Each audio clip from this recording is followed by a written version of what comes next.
away. All that's left of this place are these broken remains. Wait for the dust to settle.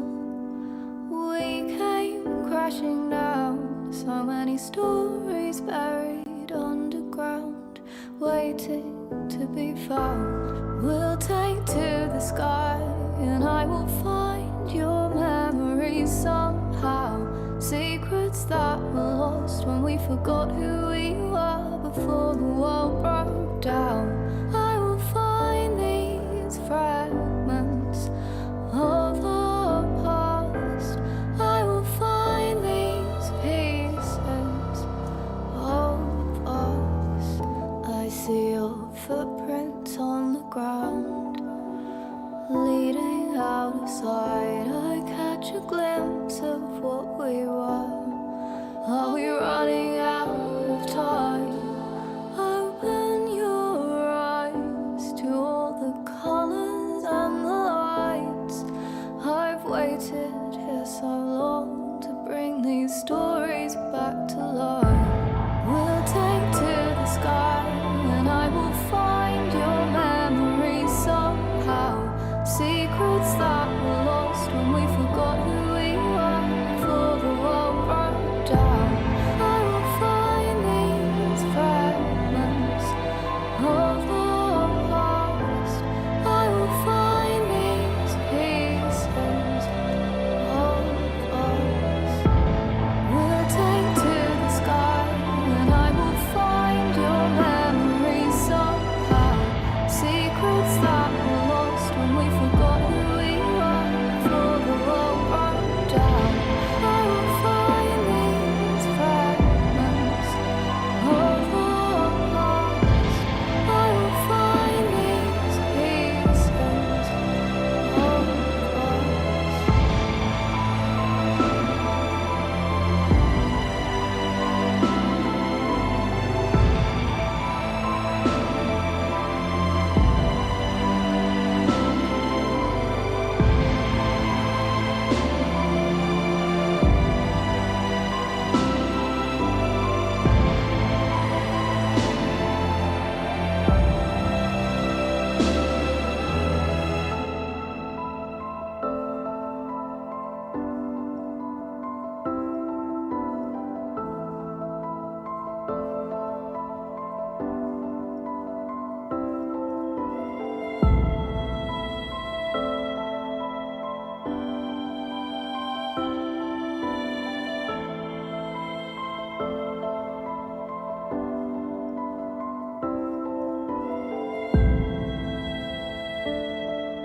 Hello everyone, welcome to today's Let's Play live stream for the Lostskies Island Creator. My name's Adam and I'm the Community Manager for Lostskies. Today I'm joined by two of our excellent developers, game designer Luke and game developer Tom. Hello. Hello. They're going to be showing you around the Island Creator tool, how it works and what can be achieved. If you have any questions about the Island Creator, please drop them in chat and we'll try and answer as many as possible. Feel free to drop us a follow while you're here, so you know whenever we stream on Twitch, pretty much. Yeah. So tell us a bit about what you do at Bossa, Tom. Yeah, hello. I'm Tom. I'm a principal game developer.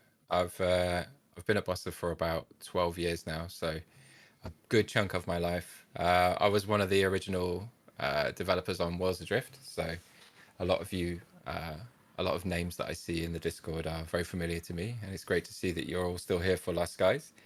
Most of the sort of day-to-day things I do are gameplay programming, mostly revolving around character controller, the grappling hook, physics stuff, and the island creator, which has basically been a solo project during Worlds Adrift, and has got a few more people on the team these days. But yeah, that's sort of still considered my baby. That's me. Cool. And I think most of you will probably know Luke already, but Luke, do you want to give yourself a quick intro?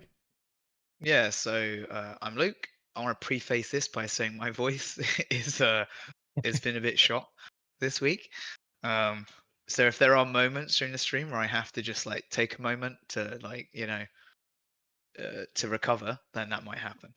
But yeah, so I've been at Bossa 13 years. I'm the lead designer on Lost Skies. I was the lead designer on Worlds Adrift, and this is our sort of reimagining spiritual successor to that game. Um, and this is the island creator that will accompany it, allowing players to, bring their own islands to the world for players to explore and engage in. And hopefully, it's the new revamped one. It's got a lot more sort of content and gameplay in it now, and we're hoping to really kind of elevate that experience. And yeah, we're excited to show you what's new, basically, and then let you get your hands on it as well. Awesome. I don't want to say a cliche line, but I'm going to have to. Let's just jump straight in. All right. Okay. So I don't know if you can see my screen yet. I'm assuming you can. Yeah. All right. Cool. We're live. This has been available to you guys for let's say like 6 hours now. I think we launched this at 2 p.m. today, so a few of you may have already dove in and had a little play around. But what we're going to try and do is just, I'm not an island creator, I should probably say that first and foremost. I create tools. I don't really have the fortitude to be that imaginative. But what we'll do is we'll run through the create tools, just show you what's possible, and then we'll look at some islands that other people have made that will be much better than whatever I come up with. First crash. Okay, cool. I'm glad to see that straight away. Cool. Well, at least you know now it happens as soon as you. All right, it's live. Yeah, cool. Never mind. We'll jump back in. It was kind of inevitable. It's fine. It's the pressure of the streamer curse, and all of that. Yeah. We'll All get right. it. I've We'll been be like back. using it like non-stop all week and then, like 0 crashes. And it's like, right, we're live. Press play, crash. Okay. God, who said thanks Intel? Yeah, Max, you're right.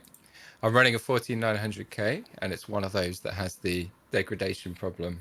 And yeah, Yeah, I mean, it is worth saying. I'm Like, so feeling one of that. the things you'll. I mean, go back from here, Tom. Come on, there's some context we need to add. Yeah. No, of course, man. Of Yeah, course, I went back. I went you back. just checking. You checking it wasn't going to crash again. Yeah, pretty much. Um, right. So we have a lot more like kind of like selection process now. This will look familiar to anyone who played the World's Drift Island Creator. We eventually did have this Kyoki Saborian split anyway. The focus for the initial release of Lost Guys has been on the Saborian culture. So that's why that Kyoki culture is currently locked. It hasn't had the refresh that we've applied to the Saborian culture alongside with the Yeah, biomes as well, right? So this is stuff that yeah. will come over time. And obviously, Worlds Adrift ended with just a Kyoki. The desire and the hope is that for Lost Guys, we can expand that to all the many cultures that exist in the game. Absolutely. This But list to is begin with, trollable. We do yeah, hope to fill it yeah, in yeah. with extra cultures Um, going forwards. but to begin with, the game does start in the Saborian remains of the world, and so that's where you'll be initially creating islands, and it'll be in the temperate biome. Yeah. And here are the regions which will actually sort of determine.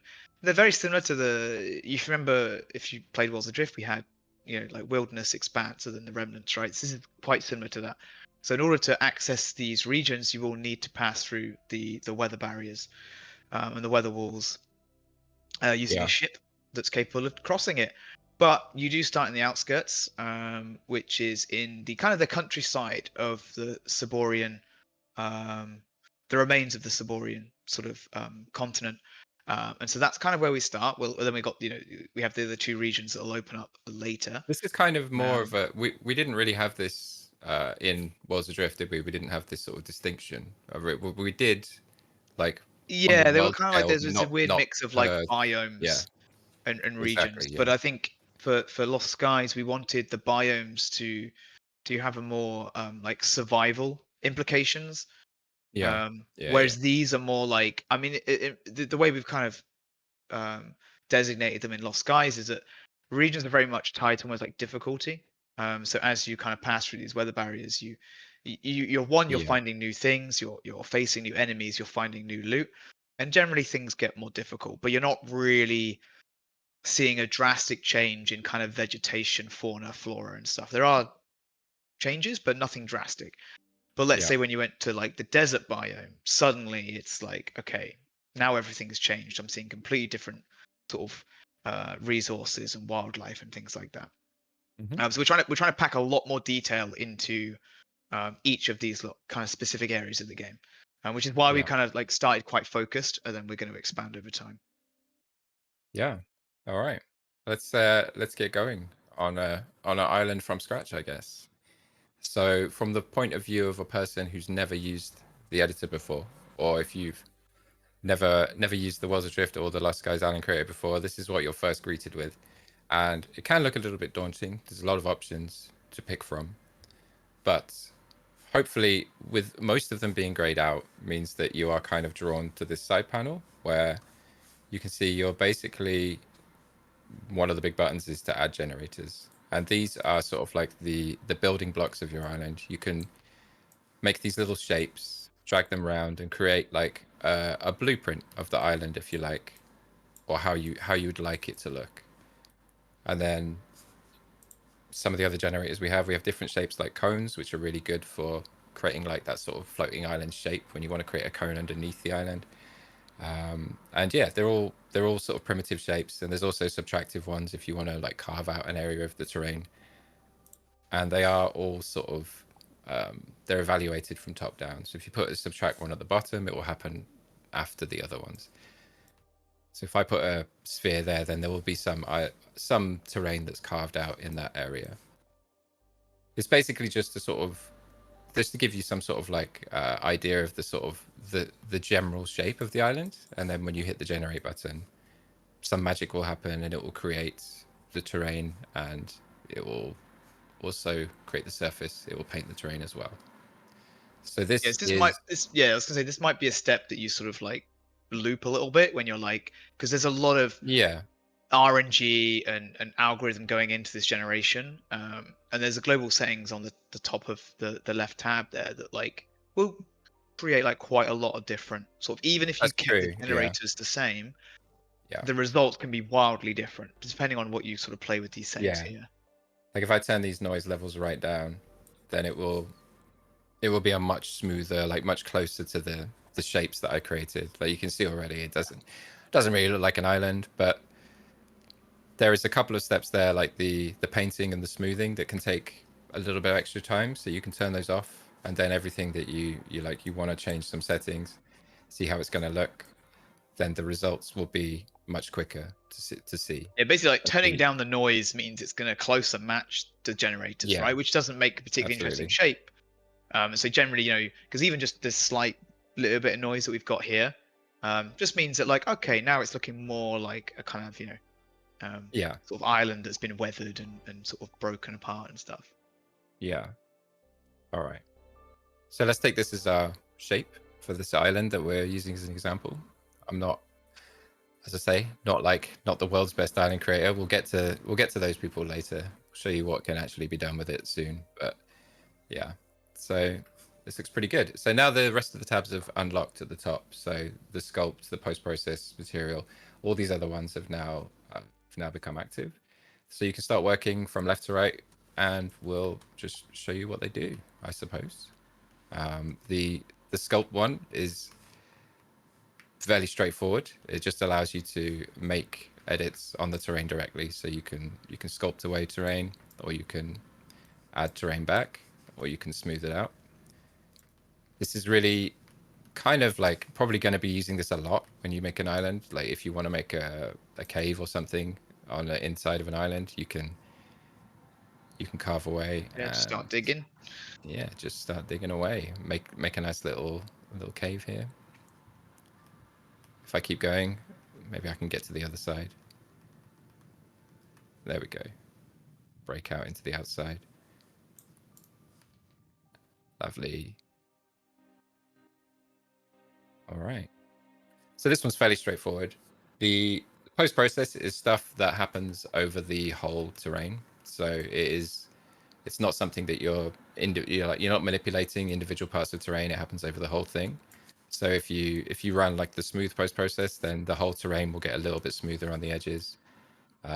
So if you have like done some extensive carving and you've made some kind of sharp points, this will just get rid of those. The orphan removal is it's pretty important, but it's something that people often overlook. It's basically, if you do a lot of sculpting, you will end up with let me just try and create that situation. You'll end up with like a little piece of terrain that's just like on its own. Can't seem to be able to do it like this. And so this is what we call an orphan. So like if you then do a post-process and remove orphans, then anything that is like that small little chunk will just get removed. So it stops those little pieces just existing. Yeah, because you might not be And able then to catch a lot of them, and so that's the it's just thing, like yeah. it's like a catch-all, right? You just be like, I don't know, I can't see any, but let's just make sure that I don't have any weird little bits sticking out somewhere. Absolutely. Next up, material. This one is all about the sort of the color, the vegetation, and the texture that is spawning on the island. So the rock textures and the ground textures, and even the grass and the sort of flowers that you can see spawning. These will affect that. So there are 8 layers that you can choose from on the island. You can customize each layer by changing the you can change the sub-biome. This is something that probably needs a little bit of explanation. So I guess, Yeah, so Luke, you want to talk about that a little bit? so there's actually, let's see how many there are.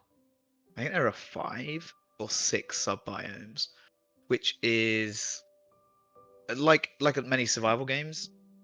When you go to different areas of the world, you'll find like resources spawning, right? And so sub-biomes basically determine like what resources am I going to find in this area. Now, most of them are actually pre-calculated, and we'll go through them. So the first we have plains, which is what the island defaults to, which is just open grasslands, right? So that's where you'll be seeing like flowers and little plants and bushes and other things like that. What Tom is also here like painting now is forest. And there's a couple of presets for Forest 1, Forest 2. That just kind of changes the vegetation that automatically spawns. This is something that you'd want to kind of like place around trees and stuff. And this will like, it'll spawn branches and mushrooms and other kind of like creatures and wildlife, because they will use the sub-biome spawning as well. So in the plains, you'll get more stuff like, the bigger kind of wildlife that need that room to move around, and you'll get like herds of deer and things like that.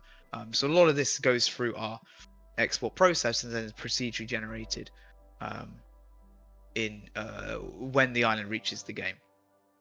So yeah, this will now like kind of like these two things combined is like add some trees, paint some forest in there, and you can kind of be like assured that like when this comes into the game, it's going to have appropriate forest kind of biome or sub-biome resources. The other sub-biomes, apart from we've got the plains and we've got forest, the others you don't have to worry about because they're pre-calculated. So there is cave, which when Tom carved his little tunnel earlier. Hey. Yeah, we got one. When the island is gone through the export process, there's some very fancy wizardry that goes on, and it's able to determine what's the cave and what isn't. And so this will then be spawning stuff like metal deposits and weird creatures and other things that you would find in the cave sub-biome. So any caves that you build will have stuff appropriate to cave spawning. And yeah, you can like go in and then start putting like sort of these cave resources in, and a lot of these are bioluminescent. So the sort of like the sort of reference for a lot of this stuff, especially in the cave, is almost like aquatic things. They have emisses and glows. You can see actually you can like start to light up your caves if you use some of this stuff, in sort of clever artistic ways, just like Tom has done. I wouldn't say artistic, But sure. but they'll add some lighting and stuff. And then the fifth sub-biome, fourth is ruins, which we'll get to later because we're going to place those props down, but we can save that for later. Then one of them is underside, so anything on underneath your island is considered a sub-biome. So if you remember World's Adrift, where you'd be precariously dangling trying to harvest like resources underneath the island, that stuff is all automatically sort of generated, and we'll have some stuff there as well. But yes, so like Theron is saying in chat there, the sub-biomes can also determine stuff like weird little creatures and critters and other AI and wildlife that you'll find there. I think the last one was like ruins caves, which is kind of like an alternative to ruins. I didn't Because even know like about that one. That's ruins. yeah, well, because we caves, is it? wanted Okay. as we've been developing it, we sort of had ruins, and we wanted like little birds, because we have little birds now, which is weird because World's Drift never actually had birds. I don't know if you ever realized that, but when we made Lost Skies, we were like, we're floating islands in the game, we have to have some bloody birds in there. So we made sure we got birds. And when we had the ruins sub-biomes, you place some ruins down, and we wanted the birds to be like perched on some of the buildings and stuff like that, right? Because it kind of, that's what birds do. But then we realized that they would be perched on ruins inside the caves, and so we then had to be like, we should, like, people are going to build like ancient temples underground and stuff, right? So we probably do want that separated and calculated. So we already have the cave biome, but now it goes, am I a ruin inside a cave? Okay, then don't spawn birds. And that's kind of like how it works. But the only one that currently the island creators can kind of determine is whether it's plains or forest. Forest, yeah. So yeah, I mean, we'll see. I mean, we've talked about like, do we automate that by sort of like having it sort of placed around trees and that, but we'll see. We're kind of leaving it open for players to kind of. Like the grass that I've used here is set to forest 2, but if I set it to forest 1, you can see the ground changes and the foliage that spawned on it changes as well. So it's still forest biome, but you can make the look slightly different. There are options to how it looks, regardless of the spawn rules that Luke's been talking about. They still have the same spawn rules because they're both still forest, but they will have a slightly different look. And you can actually dive in further if you unlock that material layer. You can go in and you can choose the texture and the color variant as well. But if it's forest, it will still have forest spawn rules. So it's important to like be aware of what sub-biome you're on, even if you start going in and like changing the textures and the color. But yeah, it's a balance between giving people enough freedom but still making it like useful information for the game. So it still complements the game, I suppose. But yeah, that's probably good for materials, right? We can Yes, move that's on. all your painting and coloring of your island. Yeah. Didn't talk about the tool options, but yeah, that's basically. Oh, yeah, there's lots of mass. Yeah. I mean, the painting is brush quite a angles lot, some interesting stuff, like when you want to like Yeah. limit. Yeah. I want to paint the side of my island with rock, but you really want to just like, Yeah. blow If out you that only want the radius side, yeah. You don't and want maximize it the to paint power. on the top. Like, Yeah. yeah, do you can that. kind of Yeah. you just control like what it can paint, so you know that if you do that, it's not going to like accidentally start applying that Yeah. texture to the top of the island, because you've Exactly. restricted where you can paint. We just had a But we want question come through. Actually, it's probably relevant to this stuff. Will we get a tooltip that shows what spawns in what sub-biome eventually? That's a very good suggestion. Luke, do you think that's wise? I feel like the It's a difficult one because a lot. I know we had an earlier question about like, is there much more fauna? And yes, there is, and it varies between when we talked about regions and biomes earlier. So yeah, there's a lot of sort of additional stuff going in. So that list might become quite expansive. Might get, I know we do limit it when you're I choosing. think like examples though might be good, just to say like, like certain things that spawn here could be, and you just list a couple of things rather than giving like an extensive list of everything, because Yeah, the game's still in development, right? We don't know yeah. I mean, like I exactly said with what's the, going to spawn. I said the larger kind of like herd type creatures, they spawn in the plains, right? Where there's room for them to roam and explore.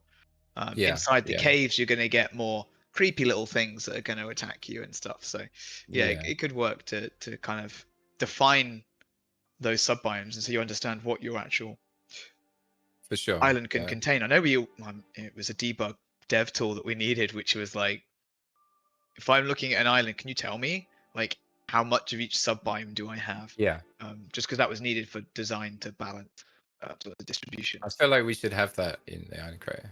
Like, there should be some stats telling you like what your island consists of. But yeah, this is a live application. It will undergo constant updates as the game does. Like, as we do more for the game, updates will roll into the island creator as well. This isn't like a one and done thing by any means. Yeah, I mean, you saw But all yeah.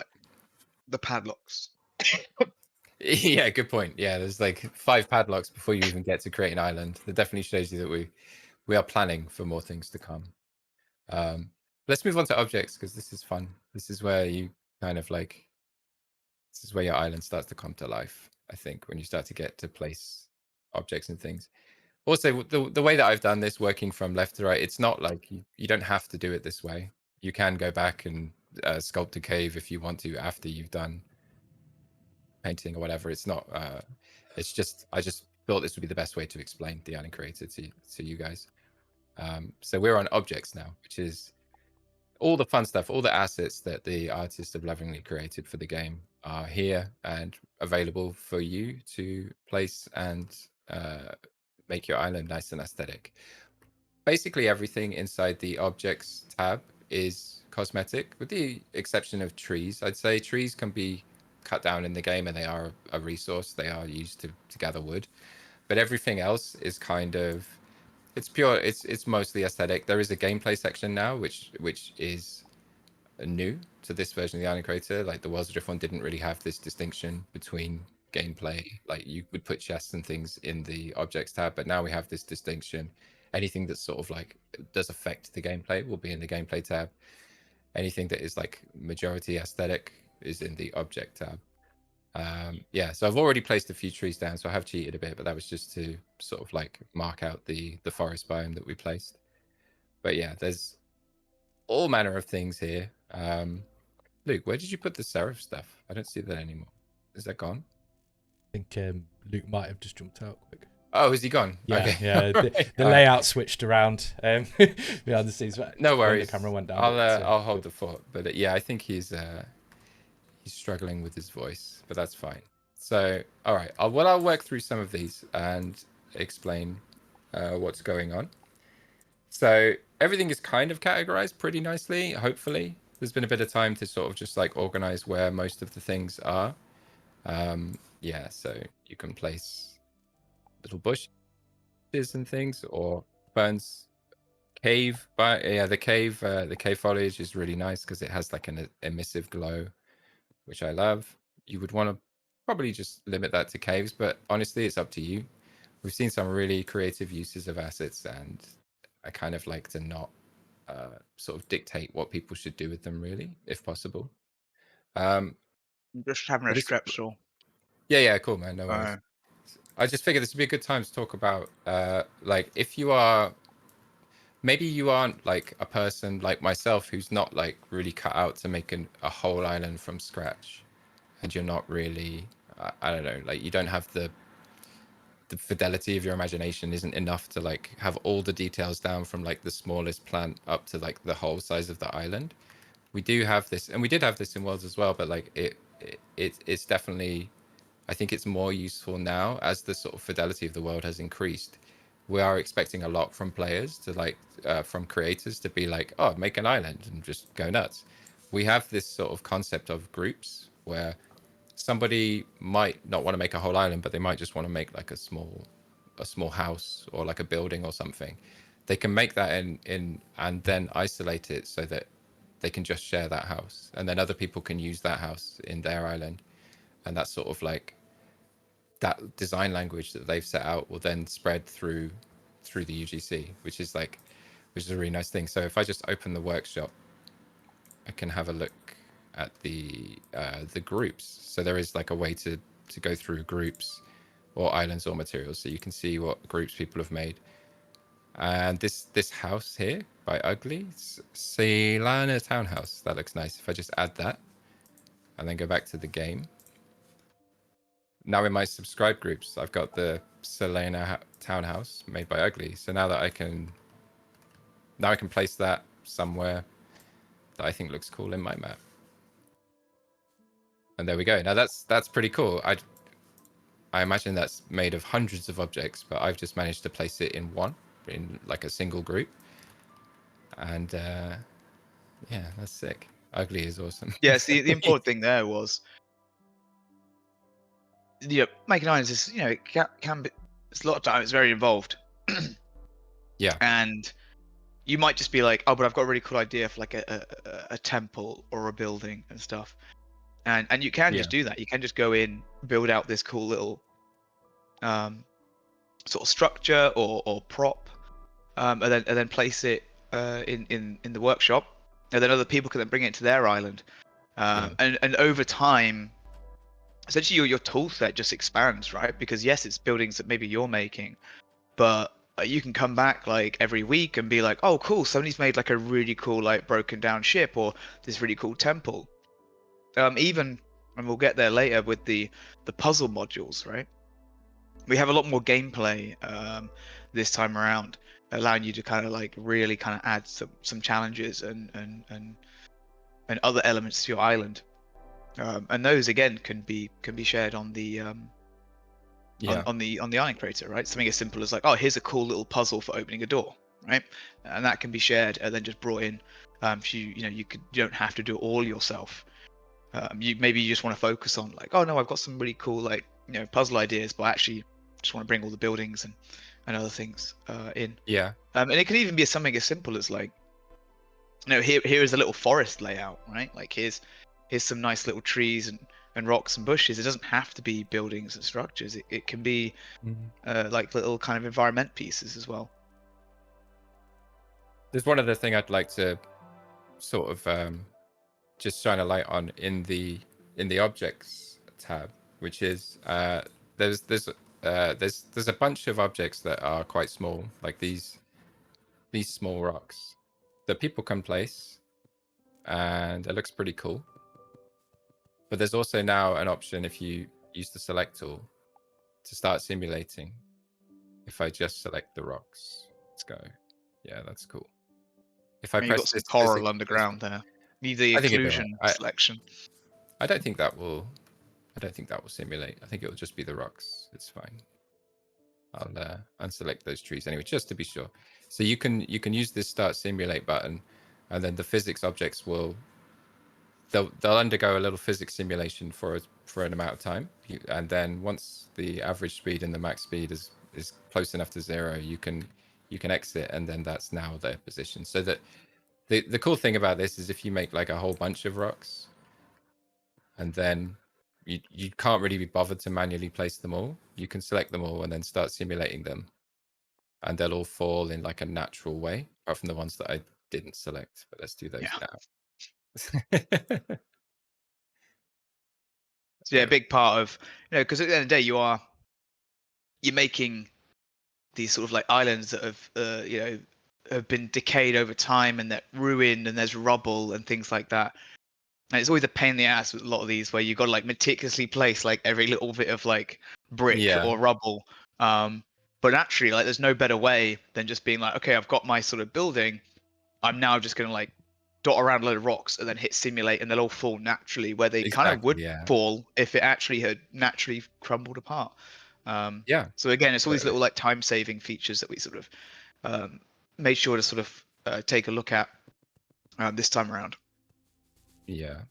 I just wanted to try putting a load on this But building. it's fun to watch the physics do its thing as well. Yeah. Whee! Down they go. Yeah.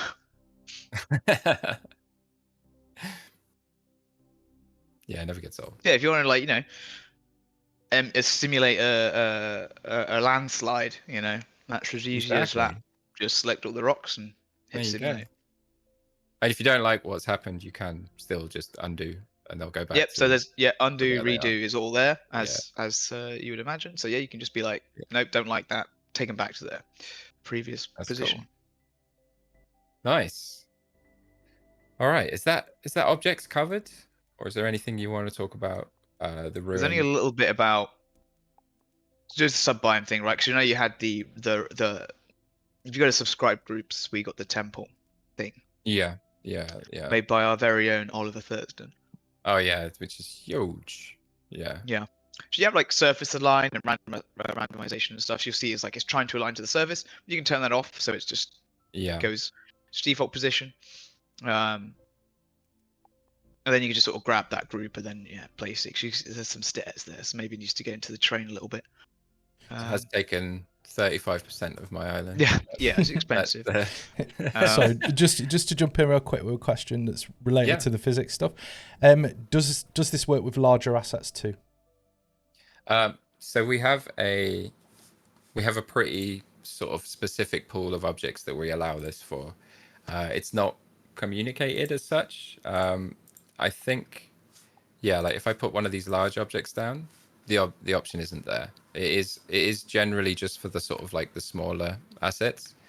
I couldn't tell you off the top of my head exactly which folders I've enabled this for. It's all the small stuff. I know there's like in the ruins, like some of the bricks and stuff have the thing. Absolutely. Yeah, maybe even these piles. Let me see. Oh yeah, so it does work for these, which is interesting because it's kind of an asset of assets, but it's treated as one. So yeah, experimentation will be key there. I think just if you select like a whole bunch of assets, like I've selected a tree there and this, if any of them are physically simulatable, the option will appear, and then the option it'll only. Whoa, okay, so all the wood assets are simulatable as well. Oh my god, that is cool. I did not expect that, but that's awesome. I just blew up Ugly's house. That's sick. Yeah. Okay. But then you've got like, if you're supposed to be creating like a ruined world, they're just like, here's a complete building. Like you build the building, and then you tell it to basically blow up, and then there you go. You've now created like a very physically accurate destroyed house.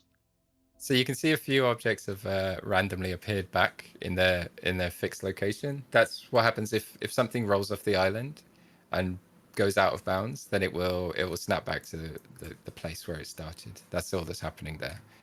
Okay, so I'm gonna undo that to remake Ugly's house. Sorry, Ugly, I didn't mean to explode your house, but that was cool. Yeah, so the wooden assets are physically simulatable, apparently. As I say, I can't remember exactly which folders we enabled it on and which we didn't, but there we go. Cool. Gameplay, this is a big one, Luke. Yeah, so this is the one that is a big old fundamental change. If you remember, if anyone who played Worlds Adrift knows that there was some limited gameplay elements. It was mostly just like you could place where the treasure chests were. We later added stuff like turrets and ungrabbable walls and stuff, right? But the big change in Lostskies is that the islands have quite extensive gameplay elements to them. We really want to ramp it up. That it was one of the key kind of pillars going into this game, right? Which is that we wanted gameplay to be a thing, right? We want the experience on islands to be much more involved, and really let you sort of build out these little temples and little puzzles and challenges. So I guess it makes sense to start from the top, which is the Ark. Ah, the Ark. Yeah, okay. And so some of these have limits on them.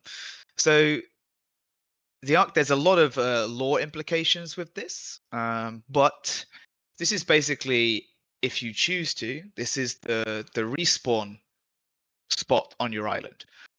So anyone who played Worlds Adrift will know the respawn chambers. This essentially functions as that. Now, I don't want to go too much into the story and the narrative, but there's a big lore reason why these things are the way that they are, and who made them. And it all ties in with the cultures and the story from kind of like what we were just sort of developing in Worlds, but like kind of like on a separate timeline. But this is actually where, yes, if you die, and it's kind of like a little place you come back to quite frequently. They can be found on multiple islands.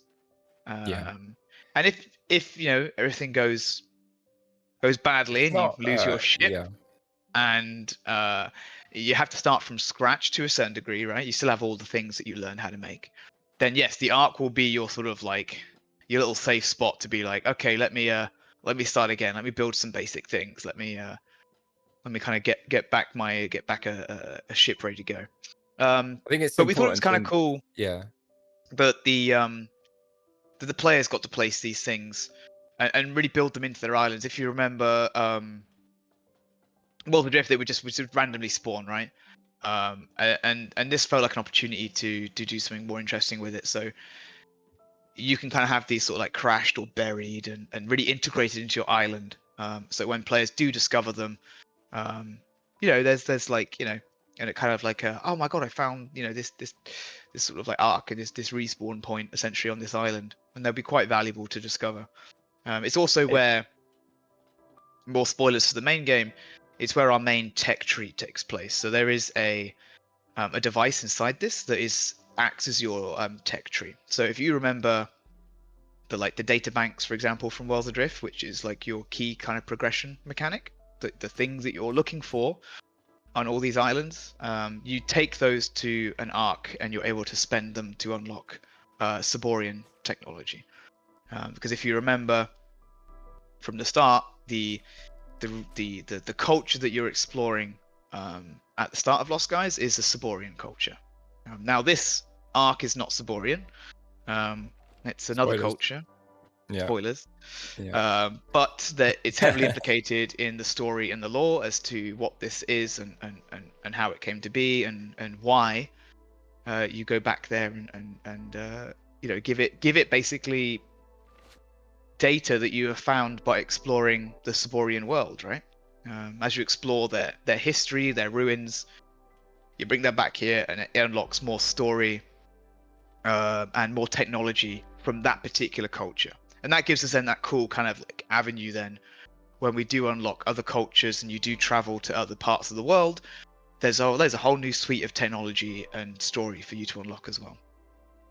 I think it's important to say that it's not like it's not a requirement that you put one of these on your island. Yes. Like it is a completely optional thing, and by not having one on your island, it does make your island more of a place that could potentially be seen as more like hostile, more dangerous to explore, because if you were to land there and you didn't have your ship, you know that if you're going to die, you will respawn somewhere else. It's like it's not going to be a point that you can respawn to if it doesn't have one of these arcs. So I mean, I didn't want to go into the UGC of the world yet, but that is something that is like further down the line. But like the end game UGC idea is that you will also be able to create your own worlds. Like, so you have we have 3 tiers of UGC. Ideally, it's like you have the sort of the group thing where you can make a building, you can make an island composed of people's groups and composed of your own creations, and then you have the world layout making as well, which is like using people's islands that use people's groups. So like hopefully there's like this big sort of UGC sandwich where everyone, no matter what their sort of imagination fidelity is, can contribute to.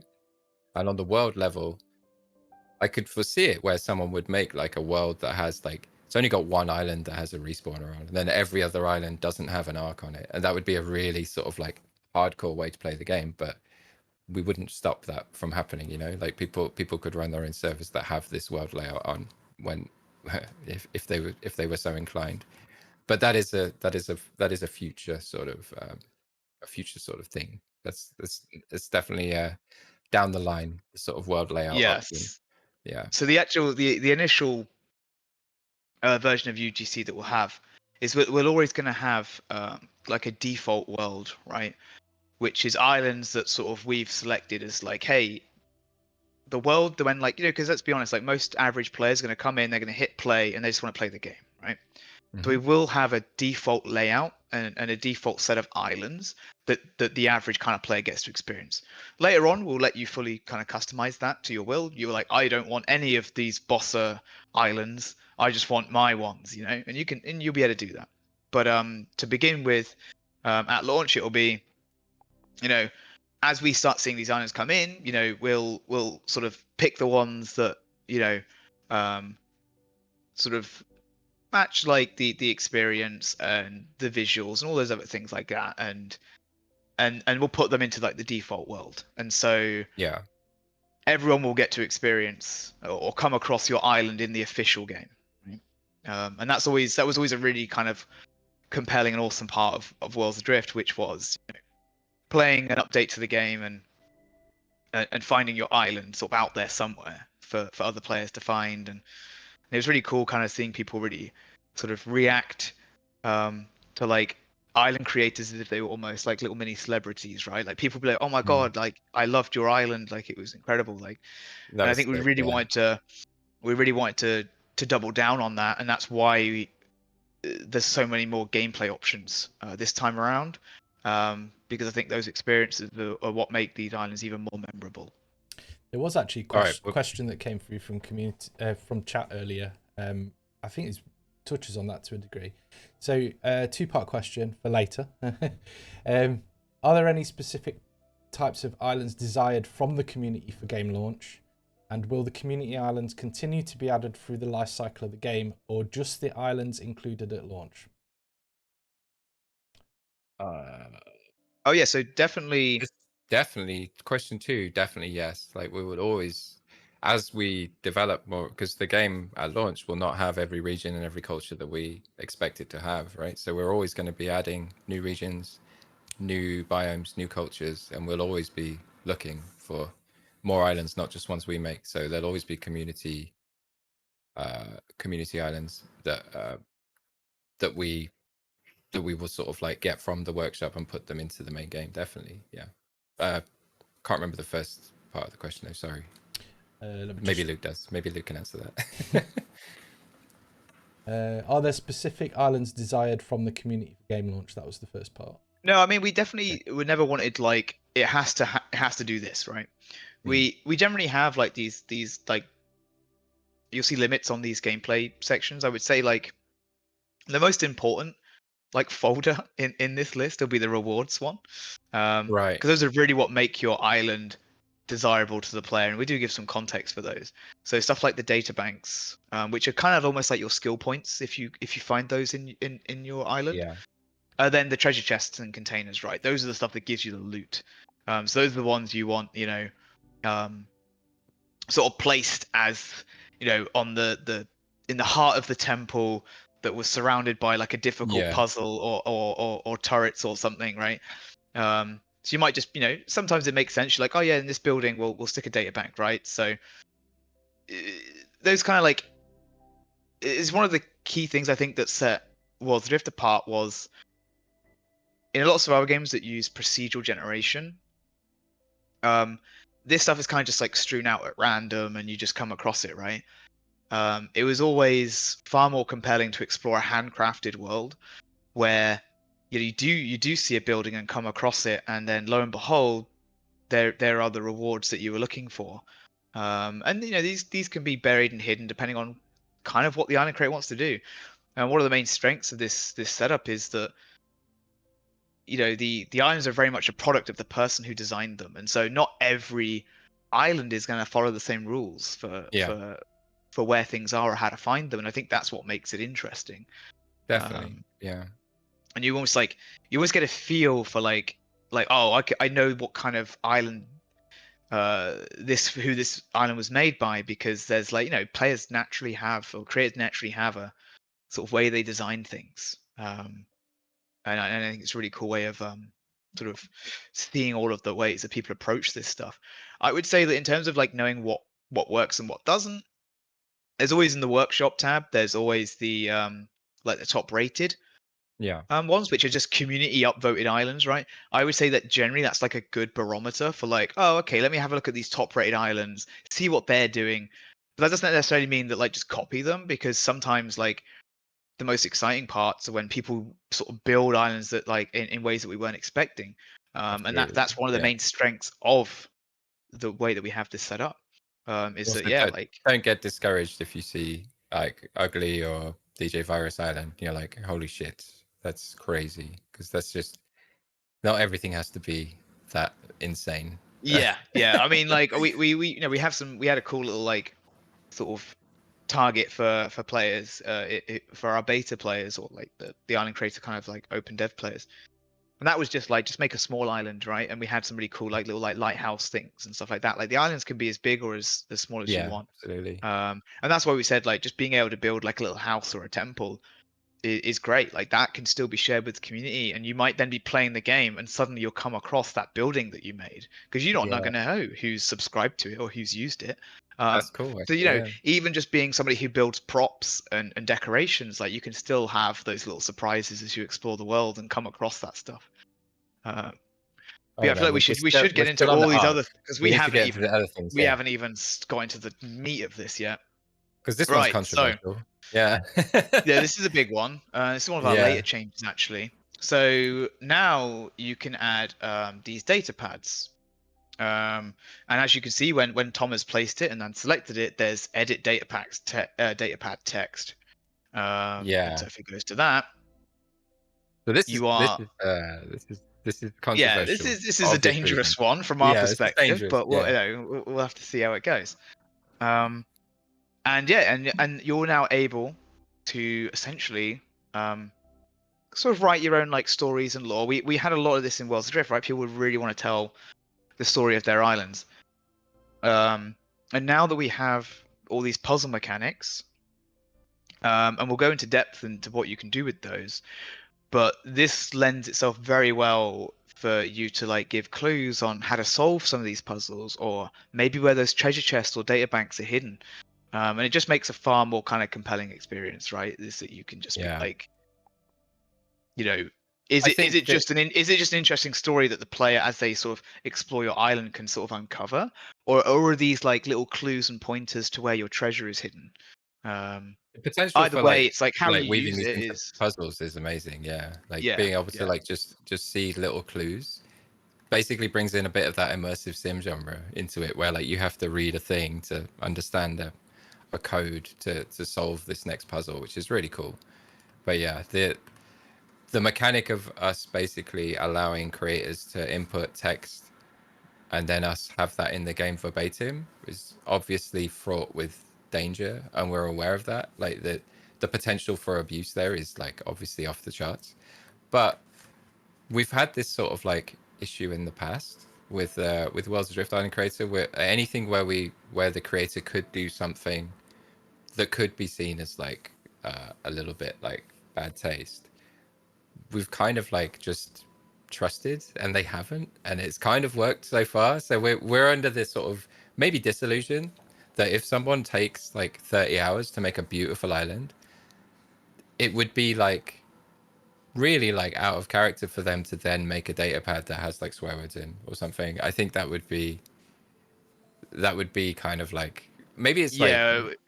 maybe it's a It's the little bit idea that you too would sabotage an island like that you exactly. had Yeah, it's spent sabotage. like all Yeah, this time crafting, and then you're like, right, now time to put like a horrible data pad message in. It's like, nah, I mean, if you want to do that, sure, but like it feels like you yeah. weed out the people who would do that, because most people would be like, no, like Yeah. I really want this to be a really cool, like compelling experience that other players can experience. I'm not going to suddenly essentially And we will sabotage all that we work. will have tools to like to look at all of the datapad text without needing to open your island. So there is sort of like a human moderation touch that we can add to this just to make sure. like for our own world. But when people are making their own worlds, if they want to fill them with swear words in data pads, I guess there's nothing we can really do about that. But that's kind of part of the Yeah, you will experience, have right? that split, right? We have the Yeah, Bossa kind of official islands that we can kind of like we vetted and we know that they can go into the default experience, and then they'll yeah, just be like, you know, hey, if you make a custom world, you can go through the workshop and download whatever you want, right? And build yeah, that world out of that because we know that it's only going to be maybe you and shared with whoever you sort of give any sort of passwords and stuff to. yeah, Um, it really is just like adding that longevity of just like player customization. So alongside the data pads as well, actually, is the second narrative object, which we the should rename because it's ragdoll. currently called Ragdoll. Um, That's and okay. That's what it is. this is the Saborian body. So these are like the Saborian sort of military, essentially, from a narrative perspective. And Yeah, this allows you to sort of like, because we saw people building skeletons out of like rocks and stuff in Worlds of Drift, and we thought people clearly want to like have those sort of like Fallout exploration moments, right? So we want the like skeleton in the bathtub with the data pad nearby, like you know, like yeah, telling a story there. And so now you can grab your bodies and you can, like the rocks that we showed before, you can start simulating, and they will flop and land and crash and so you might suddenly say, oh, maybe there was a shootout outside of this building here between these Saborian military soldiers. Um, and maybe some came off the wires, and maybe there's a single body by the data bank, and he says, you know, suddenly the data pad will be like, oh, I took 4 of them out, but like they got me. The classic kind of, you know, Ah, nice. sort of Yeah, death storytelling. Like he was like, no one's getting this data bank, right? Like, and he there's just a lone body by there. So it's kind of like that's how we sort of imagine that sort of players are gonna sort of play with this sort of like storytelling tools that we've added now. Um, and so we're kind of excited to see how that's all utilized. yeah, beautiful. Yeah, and it But we has been that sort of like classic. You put a body down and then you put a data pad next to it, and it's like their last yeah, word. exactly, And it has, yeah. but it is really effective. Fallout taught us a lot in environmental storytelling for sure. Yeah. Um, again, it's really just these kind of like tools to let players sort of like really tell these stories. Right. Okay. Yes. I feel like we're not even begun to scratch the surface of this stuff. Yeah, we Right. We better have speed run physics this. objects.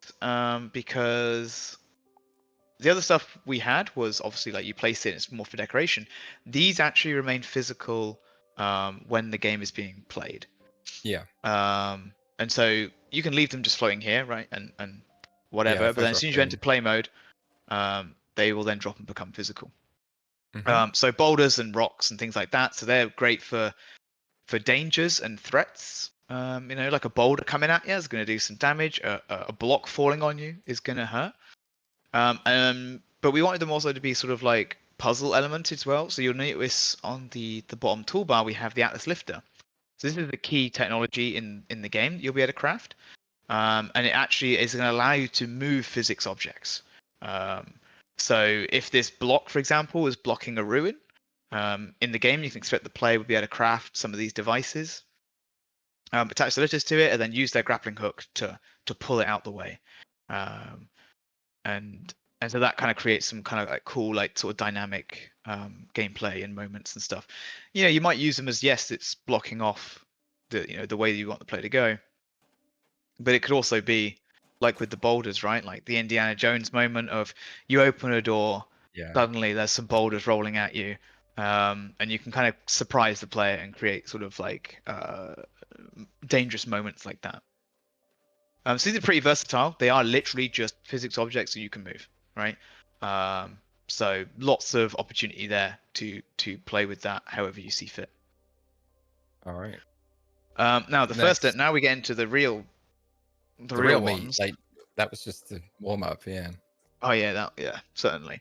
But we'll start with the player challenges because they're quite simple. yeah. Um, these are essentially like kind of like mini games. Mini They do games. Yeah, offer rewards in game. So if you notice, we had the narrative is the Saborian soldiers, right?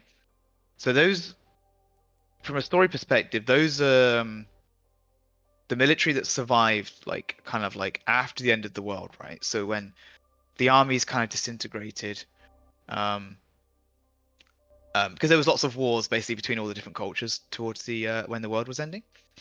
But they kind of like the Saborian culture were very militaristic, and so they would have been very sort of professional and honing their skills and keeping sort of like sharp. And so even if the world was ending, they would have actually built these training devices because that was just inherent in their culture. They were like, we're always being trained, we're always the sharpest that we can be, so we're prepared for anything. And so when you come across these things, they are actually, yeah, like they were set up by those soldiers at the end of the world, and you're able to go in and set them up, and then these create kind of like just these little sort of little challenges within your island. So this is the shooting. Oh, the boulder. See, now he's made the challenge even harder. And this is a simple shooting challenge, so you get to, hone your shooting skills. You have a variety of settings when you're setting this stuff up. What's the other one? This is the basic one, which is just. Oh, actually, I think it does bug sometimes on repeated uses. Okay. So jot that down for a hotfix. Yeah, no worries. You can get the boulder again, aren't you? Need to move it. Yeah, I know where he is. Yeah. There we go. Yeah. So each one of those has like each one of these little like challenge things. They actually have a number of settings within them. They can also. Oh, we'll go into the nodes later, actually. Right. So if you look on this, you'll see there's a timer on it, and there's a couple of tick boxes. Then we show it all at once, which is if you tick that, then they don't sort of appear sequentially. So you see you got the 4 targets there. Hitting them all at once basically means as soon as you click it, you've now got, boom, they all appear, and you've got X amount of time, 10 seconds to destroy all of them. So those are quite good for like when you want the player to really have to explore the environment very quickly. Where it's like suddenly like 10 have appeared in this like quite complex environment, and then you have to like hunt them down in the time. But also this stuff is like, these are not multiplayer, but I think players can see them. So we still want these things to be in world, so you and your friends can kind of help each other out and say, oh, you missed one here and you missed one there. Like they're still like these sort of like social. The plan was to have a sort of little mini games and stuff. to have an actual leaderboard, wasn't there? So like Yeah, you I could think see we still someone haven't had actually beaten. like finalized implementation on the game side with these. But yeah, definitely it would be fun. Like, you might find one that's particularly compelling, and it's those little side tasks, right? The world isn't. We don't want the game to always just be like we're surviving for our lives. We need to go cook some water or whatever to survive. Yeah. We're not a survival game in that regard. Yeah, But we there's love still the fun to idea be that had. Yeah. we love the idea that you might come across some of these challenges on an island, and your mates might just spend the hour trying to beat each other's score, right? Yeah. Like just those little downtime moments that you get to just spend messing around, and That's it. and it's really cool then because yeah, like as a creator, you just get to sort of kind of create these cool little mini games. The second one is more of a grapple one, which is quite fun. If you go to the data strands one, Well, you're yeah. gonna make me So we've set got one the of these shooting up. one. Yeah. And again, this is actually like, I mean, we have lore reasons for all of these. So this is like an old Saborian computer. And basically like it's like physical data has been separated from it. And then your task is to go and like collect them that have like sort of been jotted around. So you can put these now like on top of that building, for example. Yeah. And they have similar rules to the target shoots. You can kind of like create slight variants of them. Like, do they appear all at once? Do you need to collect them as they appear? And you can see the little path that gets drawn there, so you know kind of what the order would be if you were to like have them all appear like sequentially. And so something you can make like really difficult, you can really like sort of like bring that timer down and make it quite difficult to do. And that's really up to you how sort of like challenging you want those. Yeah. But these puzzles are quite cool as well because you can use them to like guide the player somewhere. So they at the time they're just like, oh yeah, I'm just sort of getting this challenge because you get a lot of resources for completing them the first time anyway. And they can challenge your grapple skills, your gliding skills, and things like that, and your climbing skills and all that. So yeah, it's really just a case of like, yeah, here are these fun little sort of like mini games to do. Then you get the time, and then you can maybe challenge your friend to see if they can kind of beat it. and so those are like the fun little distractions. But they aren't the main meat of the puzzle No, system. we're These still are not at the meat, mate. we're still We're- we're still not at the scripting part. no, all right. Elements and Right. Okay. modules. Yeah, I let's guess get should we let's start get with the into it. modules? Yeah, I think so. They're like the big Well, ones. I think the modules you can kind of, yeah, they're kind of they're the meatiest, right? So maybe we start with one of Yeah. these. Yeah, Well, let's start with the first one, data I drone. guess, Okay. because this All is right. quite a simple one. Yeah. So I know obviously it's not hidden right now, but let's put this down. Let's say this data drone guides you towards the arc, right? So you want to place that at Oh, you need to place it at the near arc. the arc. Yeah. Or maybe it's at the arc and it guides you into the house, for example.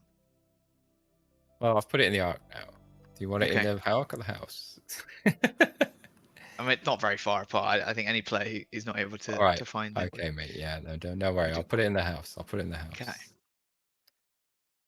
So again, There we like go. every time we've approached these, has always been from a narrative perspective. So these would have been little survey drones that the Saborian military used. But from a player perspective, you're able to you can set the drone speed and you can set waypoints. So this is this very simple like guide tool, and you can then just grab each waypoint and you can place it. And the data drone will always try to get back to its kind of like reciprocal. But you're able to basically place down. I think you can just control D each waypoint on. Yeah. Just Yeah. keep going. Yeah. Yeah. Yeah, so you can just actually then like place. You're basically just placing a path for this drone to track, and then you set its speed. And so it's kind of very simple. You just put it at a point maybe where the player might catch a hold of it, and then you can kind of guide the players to a point of interest, right? Like, oh, I want the player to really find this puzzle. Okay, so I'm going to put this in quite an obvious position, Yeah. and then guide them there. Hey! Oh, it just crashed. Oh, we didn't say for quite some No, time. we haven't saved for ages. Yeah, that's fine. We'll have to just carry on from where we were. Yes. But the yeah, so each waypoint you can select when you select the main like sort of puzzle unit, and you can tell the sort of drone to wait at that particular waypoint. So you can make sure it doesn't run off and you never find it again. You can actually stagger its journey back. Let's see where we were. Oh yeah, pretty early. And only because you were told to save, not. Yeah, Parasidia, I'm sorry, I did not save regularly. Okay. Well, let's continue. It's with fine. The puzzle gameplay. modules were like, maybe just put the building down again, and we Okay. can continue to use that. Yeah. That's good.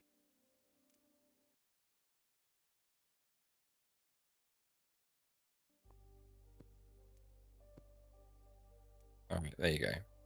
We still have our little ugly building. Beautiful. All right. I will fix that crash bug. I don't know what it is yet, but it was known, unfortunately, before this. Yeah, I mean, we're in for the day, bro. Let's go for the pylon puzzle. That's quite an exciting one. Okay, cool. I don't think we need to explain every one. No, We can like probably... feel free to explore these. They are very unique Yeah. mechanic wise. It's more interesting to Yeah. see like how you can utilize them. So this one is really cool because it uses a grappling hook, and that was always the main focus of these puzzles. We wanted them to happen in world. We didn't want it where you go to a console and you just get like a bit of UI. We want it to kind of be a shared experience. So as players, the requirements were you had to be able to complete it solo, right? Because we don't want this to be like a co-op only game. Yeah. Yeah. But at the same time, we did want like, there are advantages to playing with your friends, right? And so that's why a lot of these little puzzles and solutions now they actually happen in the world. And so this is as simple as you need to attach your grappling hook to the main generator to power it. I think that tree's maybe blocking. Yeah, it's okay. I got it. And then you actually then need to wrap your electrified grapple cable around each of the pylons. So in this instance, it's obviously like very simple. They're sort of just laid out in front of it. But the I think it's the tree that's like It blocking. is, yeah. Yeah. It's all good. I got him. So that's as simple as that. And actually, if we expand a little bit more, so like maybe like the simplest way you can use this, if you go put like a treasure chest like next to it, right? Oh, hang on. I did all dummies. Let's do real ones. Oh, I've made that mistake before. Yeah. So as you explore these kind of settings, you'll see there's like you can add dummy pylons as well as real ones. And the intention is there's almost like a slight difficulty controls within each puzzle. You can make them like quite simple, or you can make them a lot harder. So you'll see one of the tick boxes on the pylon puzzle is actually ordered, which means that they Yeah. have to be completed or activated in the order that you've listed them. Now, if you set that up, the intention is that by using the narrative data pads that we showed earlier, or by using other clues in the environment, like you might decide, like, oh, I'm going to put like numbered rocks next to each pylon, and that's actually going to kind of clue the player into what the order is. And so yeah, this is super simple. Obviously, this is not We've really a just done challenge. 3 non-ordered. There you go. Yeah. And Completed. then it's just wrap all the ones, and then it's done. And it's as simple as if he exits out of this and then clicks it and then says ordered. Yeah. On the main module here. Suddenly, I don't know what pylon 1, 2, and 3 is yet. Actually, I think it's like I think it's the 1, one 2, 3, far like right. there, yeah. But if So he if I do tries it to this complete way, them out of order, it will fail. yeah. Because suddenly now there's an extra requirement. And that kind of leaves it up to like, yes, that failed, it isn't complete. And so that kind of leaves it to the player to be like, well, how obvious do you make those clues, right? Is it a data pad telling you do this one first, then this one, right? Like it could be that. It could be more subtle, right? It could be a clue that you obtain somewhere else on the island, right? And this particular like generator puzzle might be something that unlocks the door to the main temple, right? Yeah. Or in this case, like if you put some treasure chests down, we go to the rewards. We can just Okay. show sort of what that looks like. Oh yeah, maybe yeah. Stick a door in, it's fine. Let's do both. Let's put a chest in there and then a door in the way. Just You had a have to imagine that. Oh, sorry. Go on. Yeah, just had a question that come through relevant to the grapple. When using it with puzzles, is there a limit to how far it goes, basically? It's the same Yes. limitation as you Yeah. have. Okay. So like I think it's like 50 meters or something. 50 meters. Yeah. So the grapple has a limit on how far it can go. There isn't really like there isn't anything in the pylon puzzle that sort of like works out if it can be done and like tells you like, oh, this is too long for a grapple. So it's kind of up to the creator to work it out. Yeah. Yeah. But you'll see when we're in this sort of like edit mode, there's these little input and output on the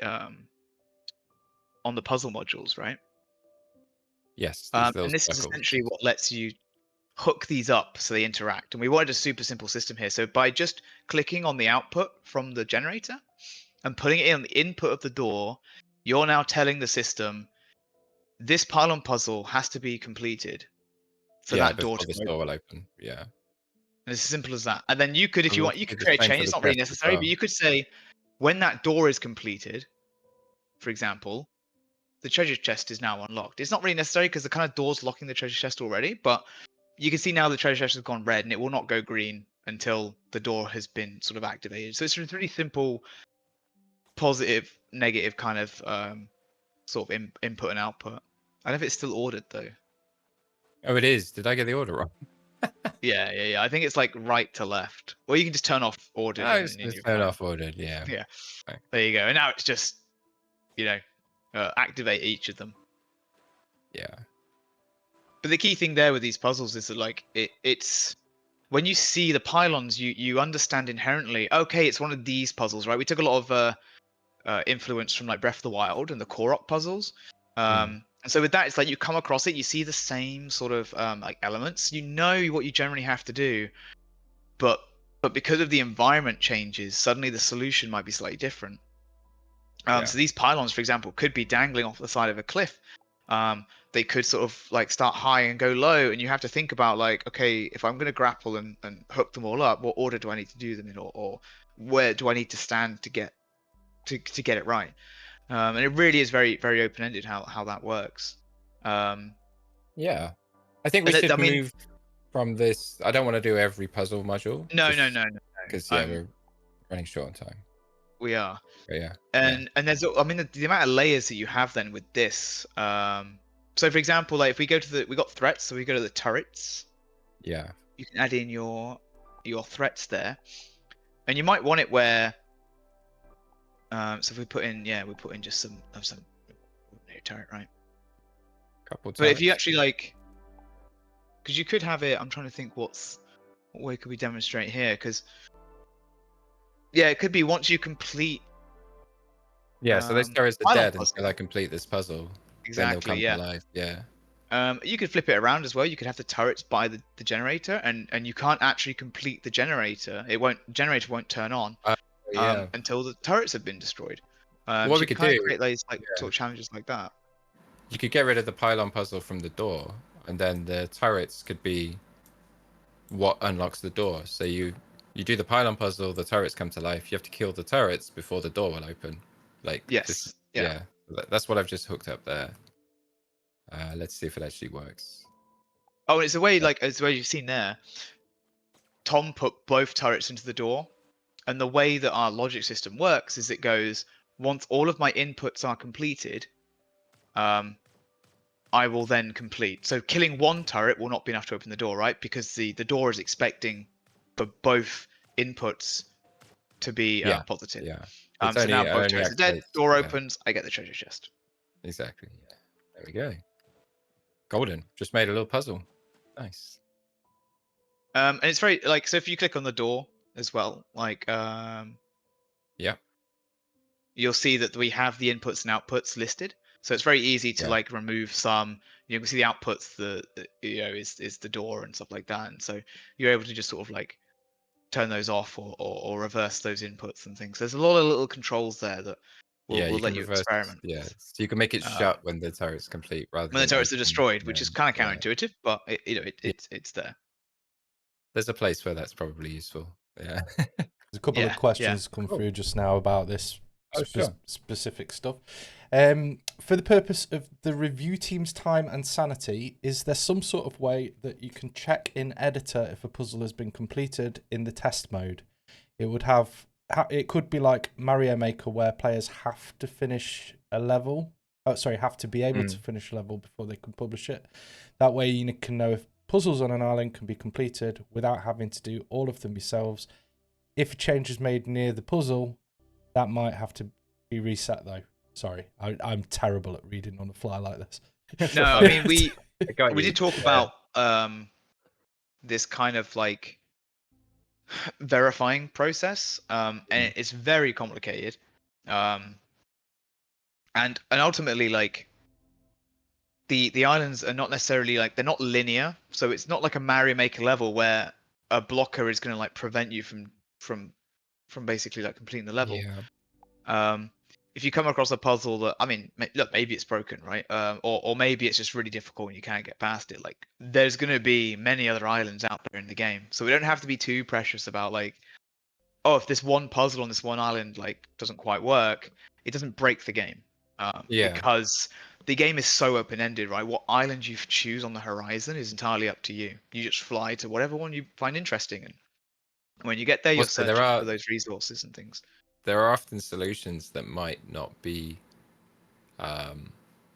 super obvious in the island creator, but in the game, like when you have a ship or you have ways to manipulate things in more powerful ways, that it become like, for example, there's an object in hole puzzle that we have in region 2, which is where you have to get a sphere or a cube to a keyhole, and it's like the way that we sort of let you do that in the island creator is you attach atlas lifters to it and then you carry it to where it needs to go.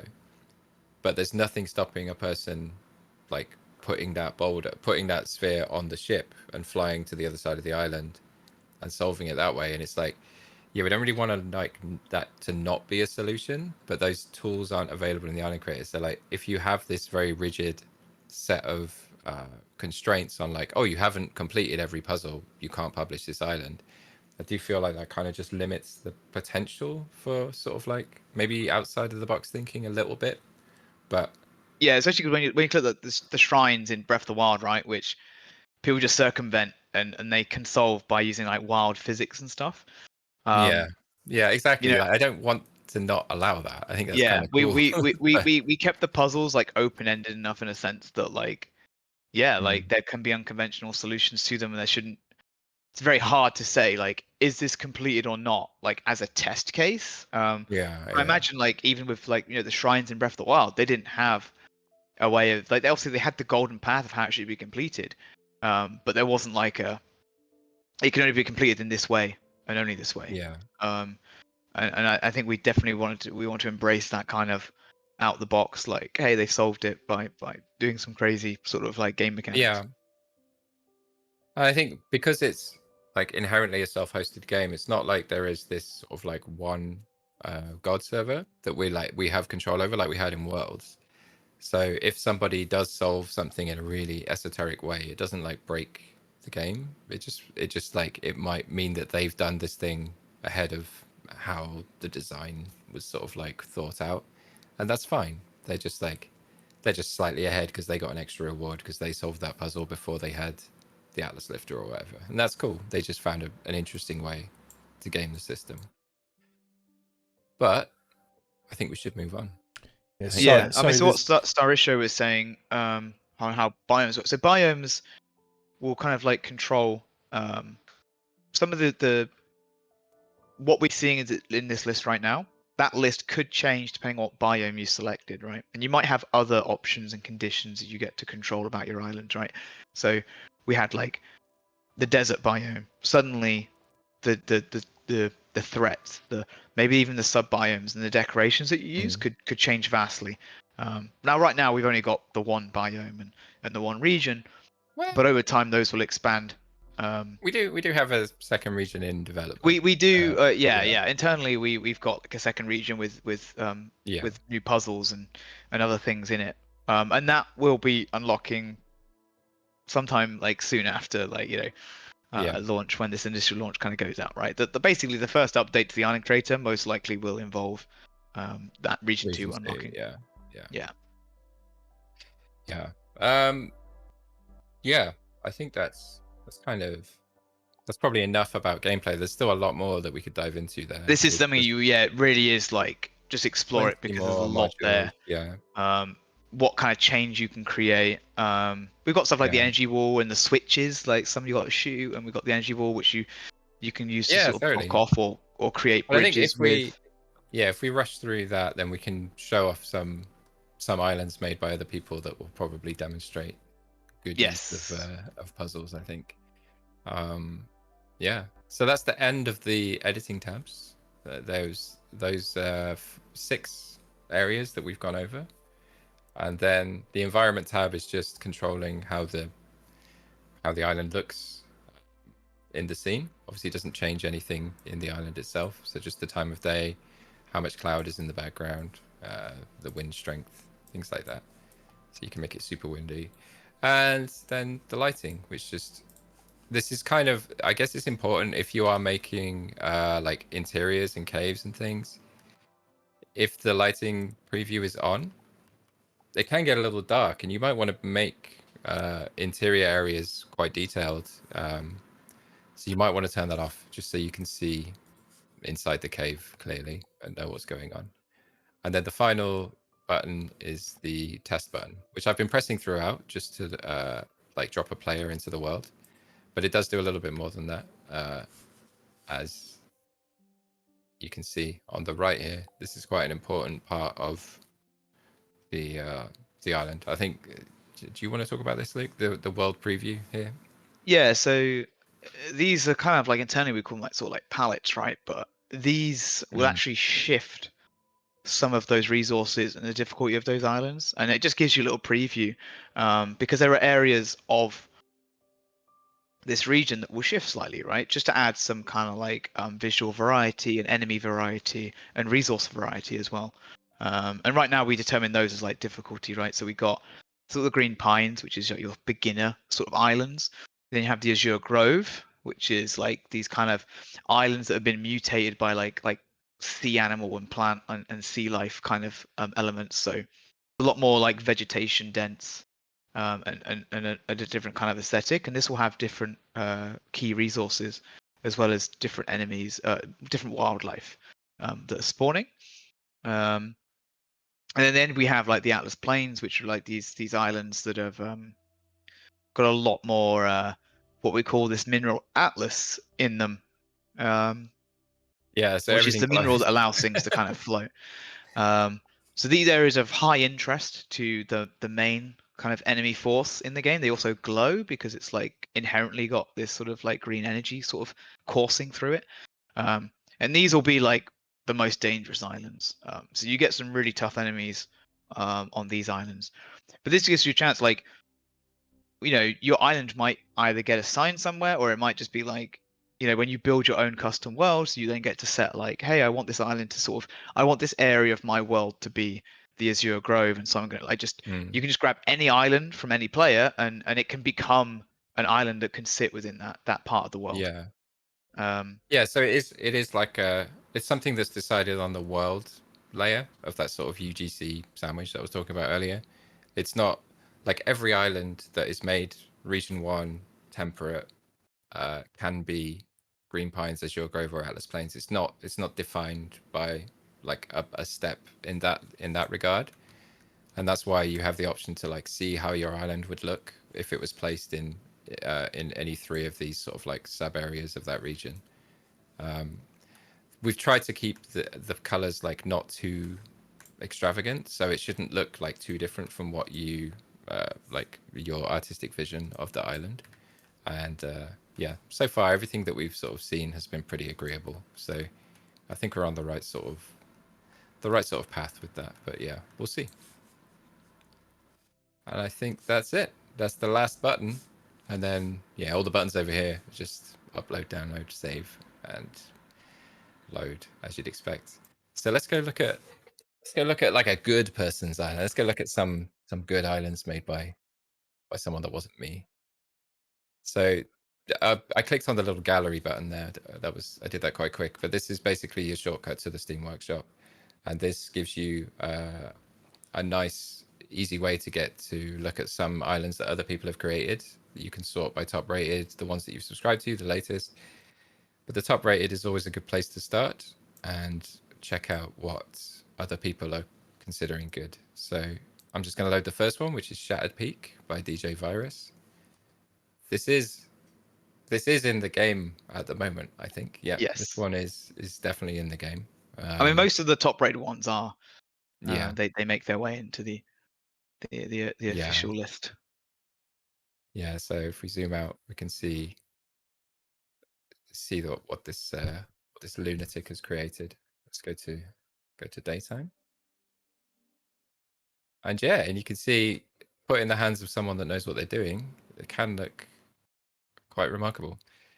You'll notice when we're in this sort of workshop view mode, this isn't the same as the edit mode, like when we created our own island. So there's no way of like downloading this and then editing it and then saving it as your own. We do give enough ownership of players' islands to themselves so that they know that their island's not going to be like stolen, or I don't know, just like I could just move this tree over here and now it's mine.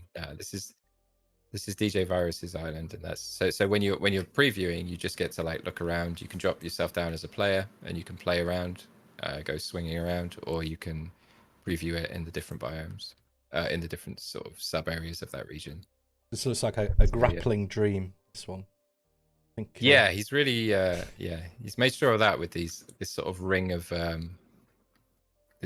rocks around the top to definitely feel like a very cool. I think we even used this in the trailer, didn't we?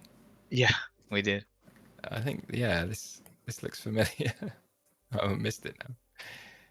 But yeah, this it's quite cool just like going and seeing what people make and the way that they use the puzzles and stuff. It's very it definitely fills me with joy seeing how people use this tool and make very interesting This one had the cool things little like that we didn't even sort know was possible. Yeah.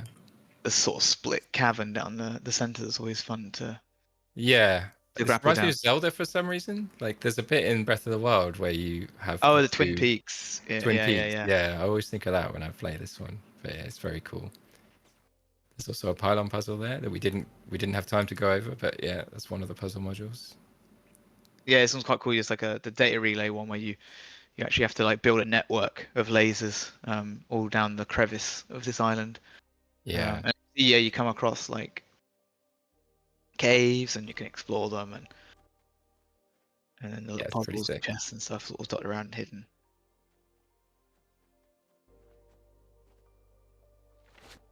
Nice. So there's a lot of that goes through with the export. Like, so obviously, like now you're not going to see any AI. You're not going to see sort of resources like mineral deposits and things like that. But when it comes through into the game, it will recognize that this is the cave and it'll start spawning those things. I think if you hit that switch, Oh yeah, it's you'll like see the that the relay. relay Yeah. puzzle will now turn on.